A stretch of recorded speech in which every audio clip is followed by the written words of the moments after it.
Hey guys, Dr. Angelina with Georgia Surgical Arts, Ideal Body Institute. We'll continue topic of tummy tucks and liposuction and address topic of compression garments. There is such a variety of recommendations. It depends who you go to. There are doctors who don't require any compression garments.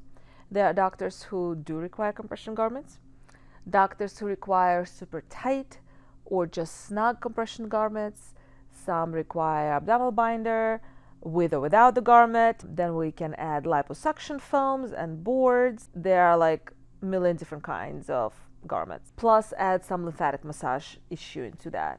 All of those things are very variable. So once you choose your surgeon, the best idea is to ask your surgeon about their recommendation, because you might go to 5 different surgeons and get 5 different opinions on what they would like and how they want you to do it. You will see in like Miami in California, a lot of times they'll have you do liposuction, wear a garment, and then also do lymphatic massages. In my practice, I don't recommend lymphatic massages. The best thing I can recommend, for example, for my practice, I do like compression on my patient after surgery.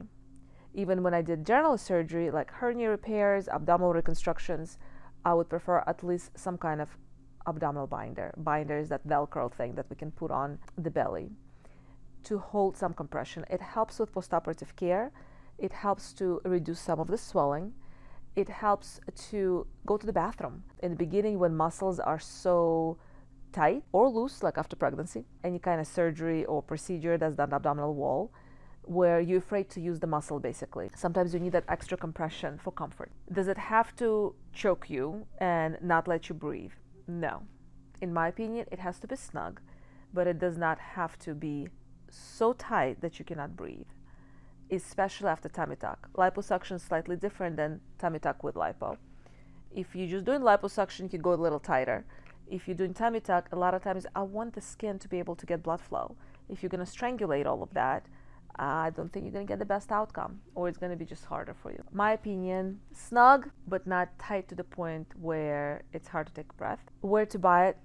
There are multiple catalogs. Your surgeon most likely will have options. I don't sell garments in my office, but I do have access to several catalogs where my staff can help you order those garments. We can measure you, so at pre-op appointment we'll usually measure your size based on whatever catalog recommends, because they will tell us if your waist is this big and your butt is this big and your thighs are that big, this is how big the garment we're going to order for you. You do expect, if you're using a garment, I usually expect there's a second stage garment. In the beginning it's going to feel tight, then a couple weeks goes by, swelling comes down, all of a sudden they're not so tight anymore.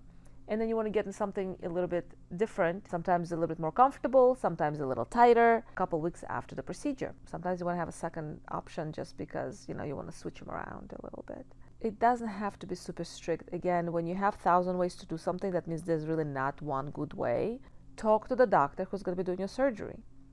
Because what you see on all those Facebook groups, support groups, you'll see there'll be like 10 opinions on each question like that. And that's because everybody's doing it differently. Talk to your surgeon, not somebody else's patient, but your surgeon, to make sure you're on the same page, that you are doing what is expected of you, and not what your neighbor or friend said on Facebook. That will ensure that you have a happy relationship with your doctor, and everybody will be happy, because last thing you want, or at least I want, is for my patient to go and do something that I didn't ask them, or something that I was not recommending, because if something happens to the wound afterwards, I'll say, well, you didn't follow my instruction. I really want patients to develop a relationship where they can ask me questions and ask me, okay, well, so-and-so did this, can I do this? If you really want to do something different, I would expect my patient to bring it up to me and ask me, is that okay? Hope you all have a great day.